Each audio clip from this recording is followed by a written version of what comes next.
నమస్తే. ఇన్నాళ్ళు నన్ను సపోర్ట్ చేస్తూ, ఎంకరేజ్ చేస్తూ మీ ప్రేమని నాకు అందిస్తున్న ప్రతి ఒక్కరికి కృతజ్ఞతలు.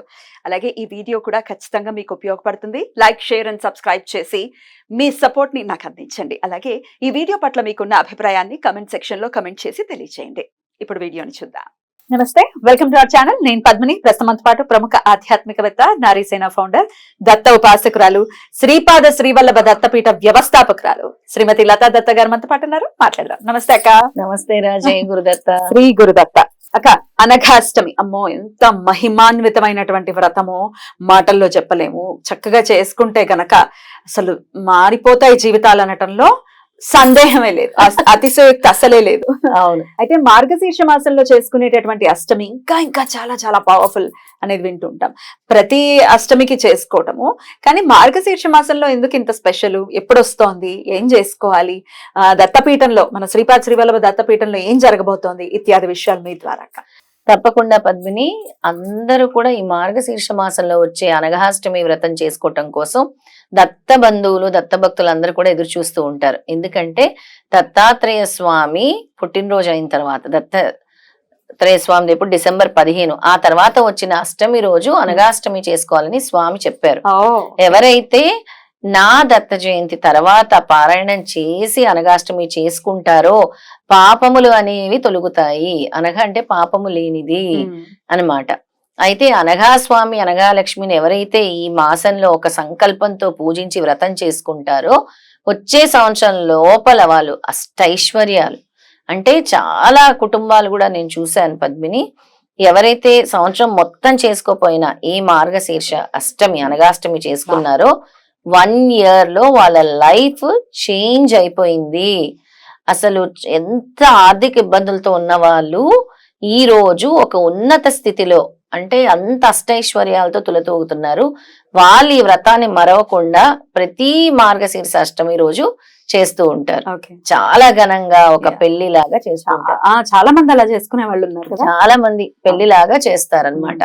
అది అనఘాష్టమి వ్రతం ఒక ప్రత్యేకత. పవర్ కూడా అలాగా అసలు ఎంత పవర్ అంటే మన పీఠంలో ప్రతి అష్టమికి కూడా మనము చేస్తూ ఉంటాం అనఘాష్టమి వ్రతం. మిమ్మల్ని కూడా పిలిచాను కదా పద్మిని, నిన్ను కూడా పిలిచాను కదరా ఒకసారి. సుమారు 20 నుంచి 22 మంది వరకు ఎప్పుడు చేసుకుంటూ ఉంటారు. ఈసారి అనఘాష్టమి కనీసం 54 నుంచి 108 మందితో సామూహిక అనఘాష్టమి వ్రతం చేయించాలి అనే ఒక సంకల్పం ఉంది నాకు. ఎందుకంటే ఆ పవర్ ఎంత అమోఘమైన పవర్ అంటే మళ్ళీ వచ్చే సంవత్సరం వరకు వెయిట్ చేయాలి. అలాంటి పవర్ఫుల్ డే. మార్గశీర్ష మాసంలో లక్ష్మీదేవిని గనక పూజిస్తే వెంటనే మనకి కావాల్సింది అనుగ్రహిస్తుంది అమ్మవారు.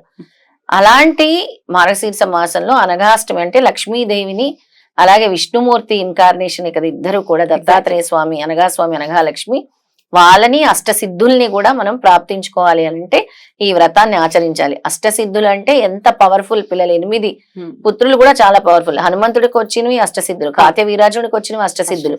ఇది చాలా దైవ రహస్యమైన వ్రతం అని, శ్రీరామచంద్రుడు విజయం కోసం చేసిన వ్రతం అనఘాష్టమి వ్రతము. కాత్య వీరాజునికి బోధించిన వ్రతము అనఘాష్టమి వ్రతము. ఆయన ఈ వ్రతాన్ని చాలా ప్రాచుర్యంలోకి తీసుకొచ్చి ఎన్నో వేల సంవత్సరాలు చక్రవర్తి పదం పట్టారు.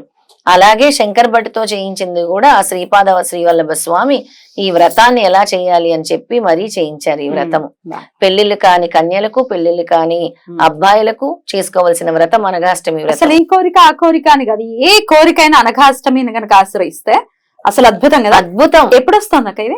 డిసెంబర్ 23, 23వ తారీఖు. డిసెంబర్ 23వ తారీఖు మన పీఠంలో చేసుకున్న 2 అబ్బాయిలకి పెళ్లిళ్ళు అయ్యాయి.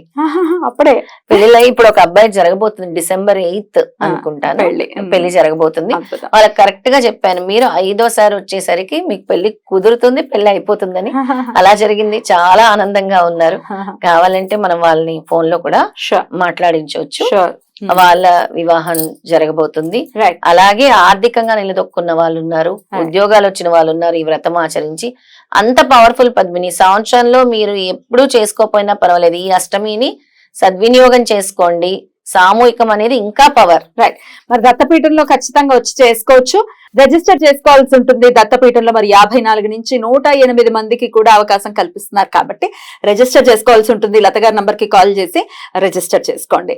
కాని పక్షంలో అంటే సుదూర ప్రాంతాల్లో ఉన్న వేరే ప్రాంతాల్లో ఉన్న వాళ్ళు కూడా చక్కగా ఇంటికి పంతులు గారిని పిలిపించి చేయించుకోవచ్చు. ఇంటికి పంతులు గారిని పిలిపించి చేసుకోవచ్చు. వాళ్ళకి వ్రత విధానం తెలిస్తే, లేదా మనకి సంకల్పము గోత్రనామాలు పంపించినా కూడా అలా కూడా మనం వాళ్ళ పేరు మీద కూడా నిర్వహిస్తాం. గోత్రనామాలు పంపించినా కూడా గోత్రనామాలు వాళ్ళ సంకల్పం ఏదైతే ఉందో మనకు పంపించినా కూడా మనం దాన్ని చక్కగా అనగాష్టమి వ్రతంలో పెట్టి పూజిస్తాం.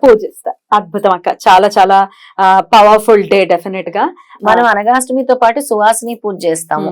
ఎందుకంటే అనగాష్టమి వ్రతంలో ఒక విధానం ఏంటంటే, ఇన్ని వారాల సంకల్పం, 5 వారాలు చేస్తే ధన ప్రాప్తి, ఐశ్వర్య ప్రాప్తి, 10 వారాలు చేస్తే ఆరోగ్య ప్రాప్తి, అలాగే 15 వారాలు చేస్తే సంపూర్ణ ఆరోగ్యాలు, అష్టైశ్వర్యాలు అన్ని కూడా ఇస్తాం. అలాగే 20 సార్లు చేస్తే అష్టసిద్ధులు కూడా ప్రాప్తిస్తాయి అని చెప్పటం జరిగింది. అలా వాళ్ళు చేసిన తర్వాత చివర్లో సువాసిని పూజ చేయమంటారు. కానీ మన పీఠంలో స్వామి ఏం చెప్పారంటే, ప్రతి అనగాష్టమికి కూడా సువాసిని పూజ చేయమని చెప్పారు. చేస్తున్నాము.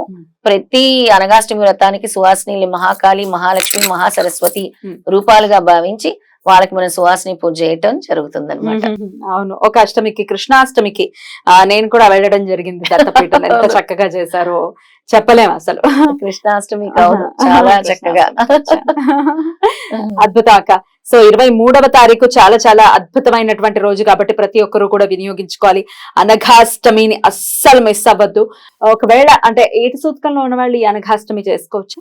8 సూతకంలో ఉండే వాళ్ళకి పనికిరాదు కదా, దత్తుడు కదా, దత్తుడు పనికిరాదు. అనగాష్టమి చేయడానికి లేదు, అయిపోయిన తర్వాత చేసుకోవచ్చు. ప్రతి అష్టమి మనం చేస్తున్నాం కాబట్టి కంటిన్యూ చేసుకోవచ్చు. మన పీఠంలో ఎలాగో జరుగుతుంది ప్రతి అష్టమి నిర్విరామంగా, అంటే స్టాప్ లేకుండా జరుగుతుంది పీఠం పెట్టినప్పటి నుంచి.